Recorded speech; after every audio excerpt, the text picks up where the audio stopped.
Hey guys, welcome to today's episode where Sophia and I are going to be talking about LinkedIn and what a cool prospecting tool it is and how some people drop the ball using LinkedIn as a prospecting tool. And if you follow us all the way through to the end, you're going to learn 4 or 5 cool what to do's, 4 or 5 cool what not to do's. And I'll tell you about how I'm about to close a deal from a lead I got on LinkedIn. Straight from the heart of Miami, this is It Shouldn't Happen to Us. After 30 years of selling and training sales teams, we still screw it up sometimes. And this is where we tell you all about it, because it shouldn't happen to us. Why, hello, everyone. And welcome Hello to the everyone. Ish2 pod. What does it stand for, Ish2, Sophia? It shouldn't happen to us. It shouldn't Shouldn't, happen to right. us because we're two people who We should know better. Daily or weekly are sitting in front of or standing in front of clients, sharing with them tools and tips and tricks And for techniques sales and magic and techniques moves. And yet it seems to happen to us too, and it shouldn't. it So, shouldn't. Have you had a good morning? I've had a good morning. What do you got going on? What are you working on, Carlos? I'm closing out a deal, which is nice. Always nice to close a deal. Oh, yeah. Get a deal over the line. Nice deal, nice gig. 5 salespeople, sales leader, growing, good, ambitious company. Lovely deal. Mm-hmm. Lovely little deal. A nice little, a nice deal for us. I'm closing that out today. Good. Well done, you. Thank you. How'd you get it? How did I get it? Started talking to them in January. LinkedIn. It was LinkedIn prospecting. Wowzers. Yeah, that works. LinkedIn prospecting. Really? Nice, right? Nice to use that LinkedIn. Okay, I want to know more. Because I want to know more because I think probably our listeners, much like our clients, they know the importance of LinkedIn. They know they should be using it. So it only has to work one time, right? You only have to close a client from a prospecting behavior one time to be like an advocate. Oh, I'm an advocate of LinkedIn, aren't you? Oh yeah, absolutely. I'm a massive advocate of LinkedIn.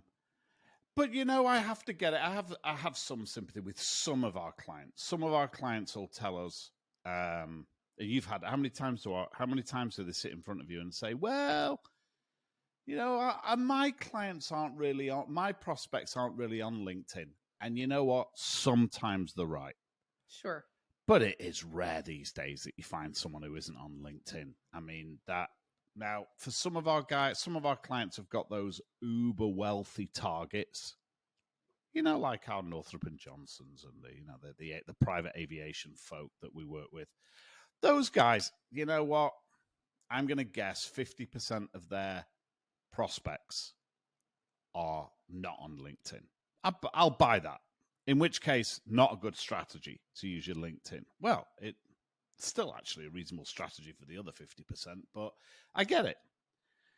But I find a lot of time our clients are saying to us, no, LinkedIn doesn't work because, and then some bullshit excuse, some horrible.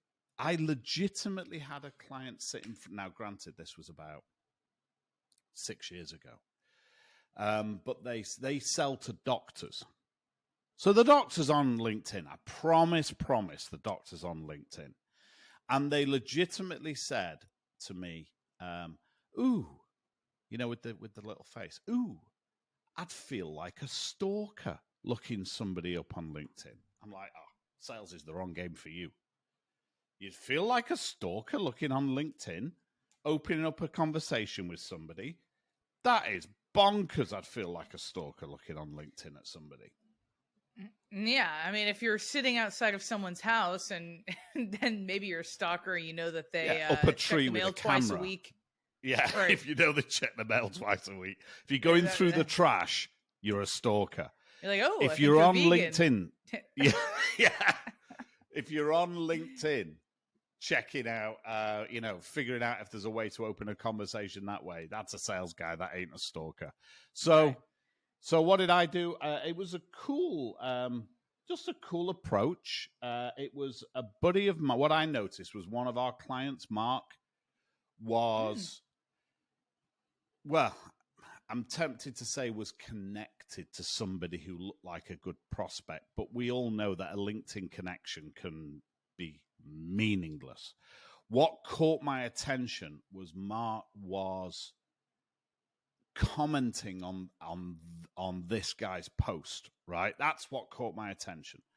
Mark was commenting, and it was a legit kind of two-way conversation. It wasn't just hey, nice fan post, comment, George. like great post. Yeah. It was a real conversation they were having. My sales radar went off like DDD. Wait a minute.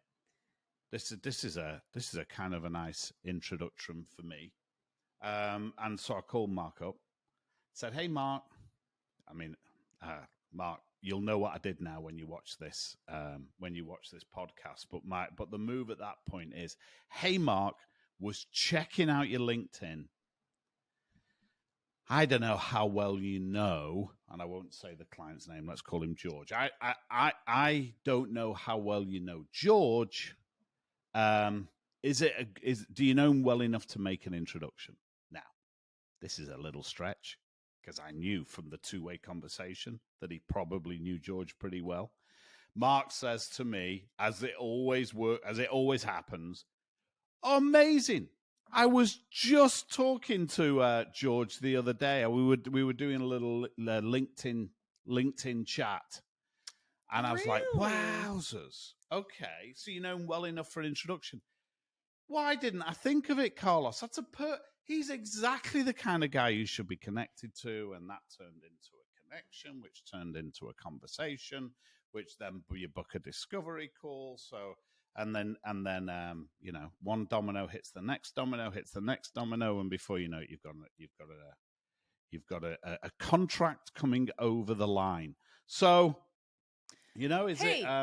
that's using LinkedIn as a prospecting tool, not a marketing tool. And a lot of people get confused about that. And you can do both.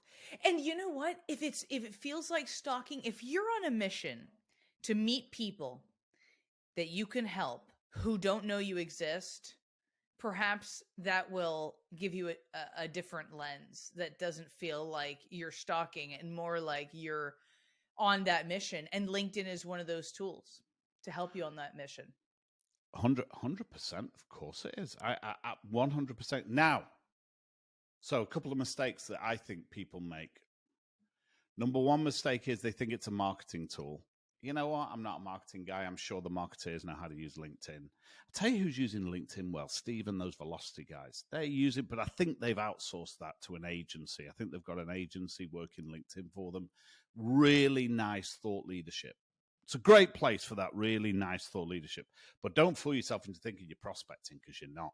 You're marketing. And there's a place for marketing, 100%. If there was no place for marketing, then it wouldn't have been $8 million for every 30 seconds on the Super Bowl, right? There's a place for marketing.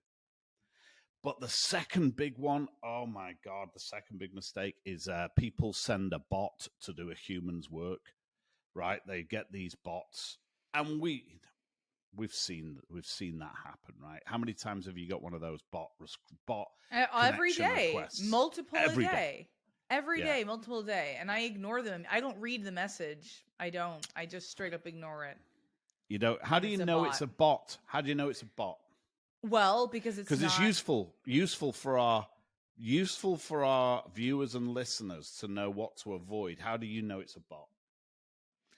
I just can tell that the message isn't really for me. They're making assumptions about my position. They're making assumptions about what I want, what I don't want.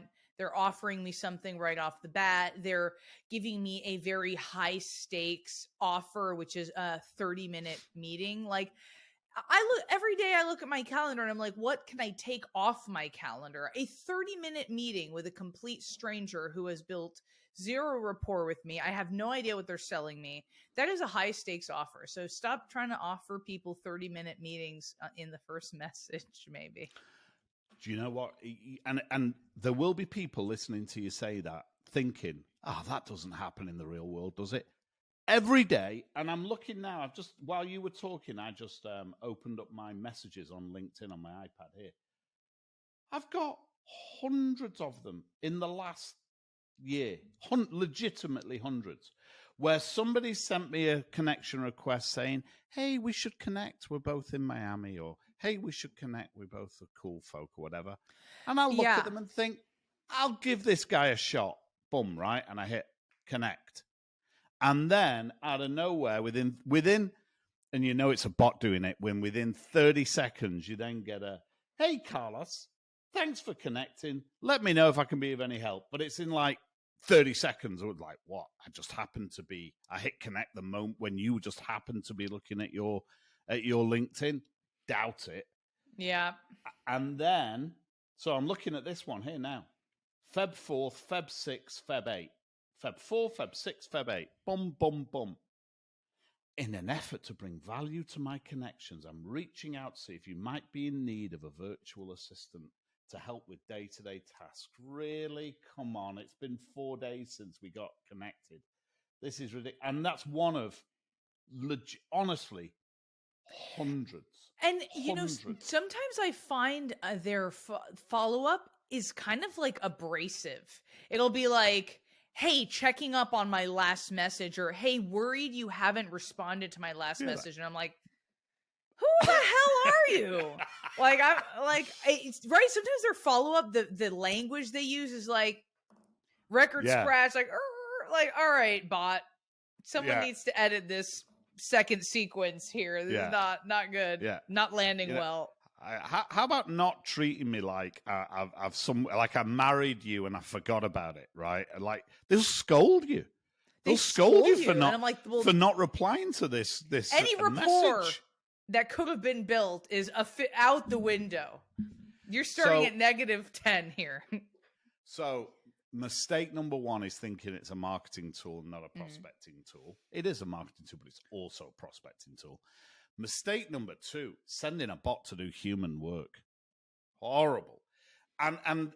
Or a human behaving like that bot, where you're like, these long pitches come via InMail. Long, like page-long pitches, like anybody's going to read it, or scolding somebody for not replying to. You know, it's like, imagine being at a networking event, right? Somebody comes over to you, "Hey, Soph, nice to meet you. Oh, so you do sales training? How interesting. You know, I'd like to talk to you about that. Hey, listen, I'll just be over there by the bar. When you get a minute, just come over and tell me a little bit about what you do." And then 10 minutes later, coming tapping you on the shoulder. "Hey, I told you I was going to be over by the bar. You didn't come and see me. Like, what's wrong with you?" Like a jilted lover, right? Well, wait a minute. Well, you said you were going to come and see me. You wouldn't behave like that in a networking event. Why would you behave like that in the virtual networking event that is LinkedIn land? You know, it's insanity. Yeah. That is such a good parallel to draw. That would be very odd. You know, it's another what? They do treat you like a jilted lover, though, right? Sometimes they do. When you've not replied to their email, they'll send it again and send it again. "Hey, don't know if you saw my email. Don't know if you saw my message." Right? Yeah. You know, sometimes I reply, "Saw it, ignored it." You know, disconnect. Yeah. Nonsense. It makes no sense. You know, I think I think there's also some misconceptions, Carlos, about LinkedIn. LinkedIn is really unique because it is sort of a social media platform, but it's not the one that you're going to use to post videos of cats or your family. Like, social media, people go to escape. And I think people on LinkedIn in the workforce in the middle of the day, they still want that escape, but they still want it to be business related. They still want to feel like they're getting value, educated in some way, interacting with other people in their network. And sometimes I'll see posts that, every once in a while you'll get a mental health moment, and that's very relevant in today's world. I get it. But then I'll get like, there's some people that'll just post so many selfies that it's like, this is really not the space for that. Now, if it's a selfie of them, at a work conference or something, hey, had a great time, that's fine. But there's almost like an etiquette, or am I making sense here? Like, where does the line get crossed between posting pictures of your kids one time or versus every week? Like, I don't think LinkedIn on LinkedIn is really, never. Well, right? I don't post pictures of my kids. I mean, I try not to post pictures of my kids anywhere, but on LinkedIn, never. LinkedIn isn't the place you put a photograph of you like drunk in Key West with a traffic cone on your head. LinkedIn is a place for some legitimate thought leadership. It's a great credibility place. I'm good with that. Yep. And I think you're right. I think it's a really interesting insight to say that it is social media, and so it is a little break, but it's a different flavor of break. Mm-hmm. It's not TikTok. It's not Facebook. Not that anybody's on Facebook, but it's not Facebook. It's not Instagram, which is a real disconnect. It's like just a little moment of learning. People want 5 minutes of content. I like what Gary Vee says. Gary Vee says, be the content, not the commercial. I probably butchered that quote. Ooh. But, you don't want to be the commercial interrupts the flow of information. Right. The content is what you're there for. And so you want to be the content and not the commercial, for sure. You want to do good sort of jab, right hook activity. Again, the Gary Vee analogy. You want to have good activity. You want to call for action every now and then, but there's nothing wrong with a few jabs. I think your LinkedIn posts are brilliant. It's all Sophia. It's Sophia talking to camera. It's rich in personality, rich in value. And it's, I think you do it better than I do it. You do it really well. I use it for prospecting. That's what I use it for. And I'm sure our guy who looks after us puts some of our videos and stuff on there. I'm sure he's doing that. Good for him. And I'm sure they've got good links. I would hate to think we were the commercial, not the content, but I'm sure we sometimes are commercial. I think your LinkedIn profile tells your story, and your posts give you a chance to position yourself as that industry leader. You could be selling chillers, mass industrial chillers. You could be selling real estate. You could be a sales trainer. But it gives you a chance to connect with the audience before you offer them something or sell them something. You can position yourself as that trusted advisor, which is a really cool thing. And anyone can do it. If you have a smartphone, you can post a video of yourself, and it feels uncomfortable, but what do we say? Perfection is procrastination in disguise. I love that. And for some, it's videos. Perfectionism is procrastination in disguise. But you know what? You've just made me think. So I've just, selling chillers, industrial products. So I just had a look at Vicente, our favorite chiller. Our favorite sales, but our favorite. Vicente, if you're watching, you are legitimately our favorite. Literally. So I'm looking at Vicente's profile here. Do you know? It's a nice little sales profile. You know what's cool about it? It doesn't read like someone who's looking for another job. Sometimes they read like someone who's looking for another job. It's so conspicuous, right? It doesn't. It's a nice little tale. It's got some posts. It's got some activity. It's not overcooked. So yes, I agree with you. You want to use it as a kind of a walking, talking, a proclamation to the world of what you're all about. I'm good with that. But that's still marketing. It ain't selling. Mm-hmm. Prospecting on LinkedIn is about hunting for those stepping stones. Hunting for those. I know Sophia. Sophia really knows George. George is an ideal client profile for me. Why would I make my life difficult trying to talk to anybody but George when you, Sophia, fan can introduce me. Why would I make my life any more difficult than that? You know, Mark McGraw was saying yesterday, he said, it's all, if your brand is good enough, and by the way, with a hot referral, that's a good brand, right? That instantly gives you brand. So when Mark introduced me, that instantly gave me brand. When your brand's good enough, imagine if you're cold calling. He said it yesterday. Imagine you're cold calling. Dial. Hey, my name's Carlos Sandler Training. I don't suppose Sandler rings a bell, does it? If someone says, nah, doesn't ring a bell, let's put the phone down. Honestly, there are enough people out there. There are enough people out there who know who we are that we shouldn't be banging our head against the wall trying to arm wrestle someone who's never heard of Sandler, number one. And when you've got LinkedIn in front of you, all these people who people you know can introduce you to, why would you go out cold walk-ins and cold calls? Why would you not go after that low-hanging fruit? It like instant brand credibility. It's so powerful to use LinkedIn for referral asks. As an example, even your client base that know exactly what you do, when you ask them, hey, who in your network, who have you met with in the last 30 days that would value a conversation with me? Doesn't mean they're going to be my next client. Simply means we're going to have a cool conversation. Who comes to mind? They almost always have that deer in the headlights look. Yeah. Because like that. Even my God, I'm on the hook. Yeah, right? Don't know. They don't know who to send your way, which is why, of course, we always want to have a very specific referral ask.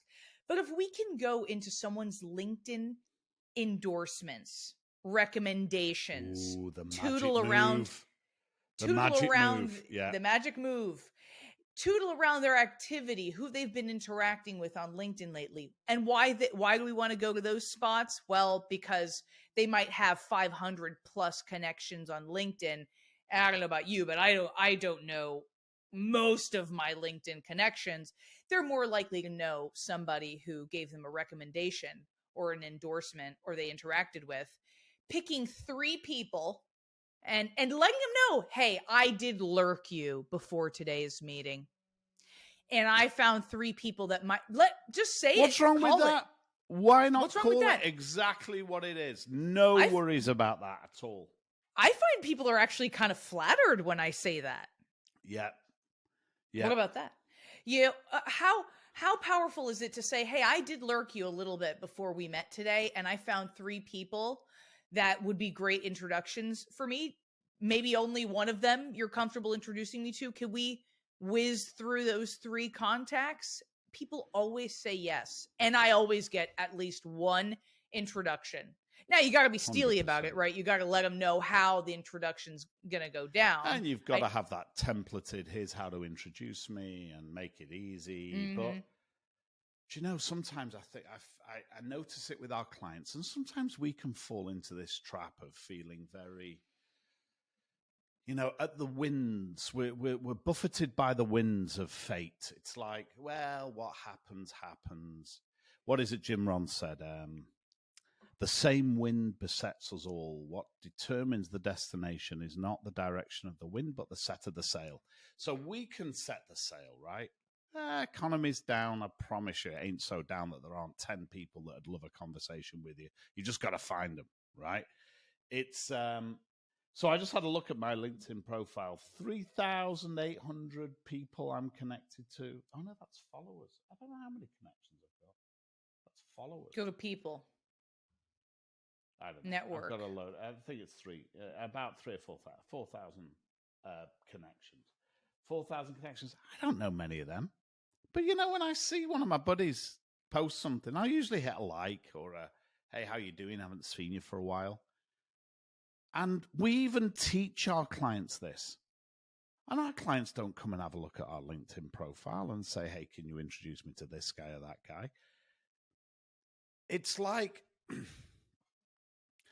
they are almost determined that LinkedIn is not going to work for them. You know, they've already decided. It's like Henry Ford said, if you think you can or you think you can't, you're right.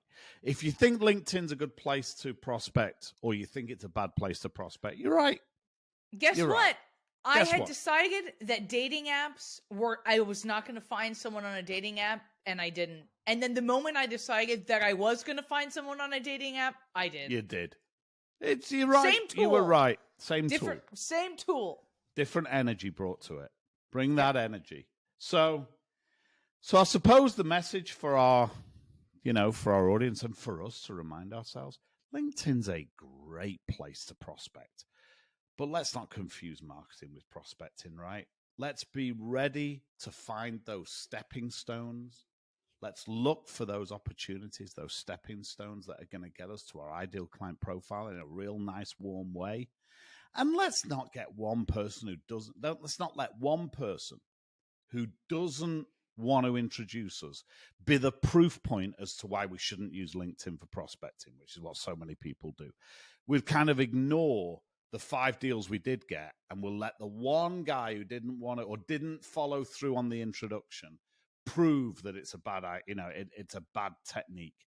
And then Steely, you were right about Steely. When someone says they're going to introduce you, get them to introduce you. Give them the words, give them the templates, make it easy on them, and let them introduce you. And it ain't stalking. It's opening up cool conversation with somebody who might need you. So, LinkedIn. Let's spend a little longer on LinkedIn, right? What's your takeaway? I actually think I've let LinkedIn take the back burner a little bit, and I got to go back to brass tacks LinkedIn, because I've found not only candidates on LinkedIn, I've found clients and prospects and all kinds of things on LinkedIn. So you've reinvigorated my LinkedIn. Let's do some LinkedIn work. Anyway, so have a great week selling to our audience, and it's goodbye from Sophia. And happy Valentine's Day from Carlos. Happy Valentine's Day. Take care, folks. Bye, guys.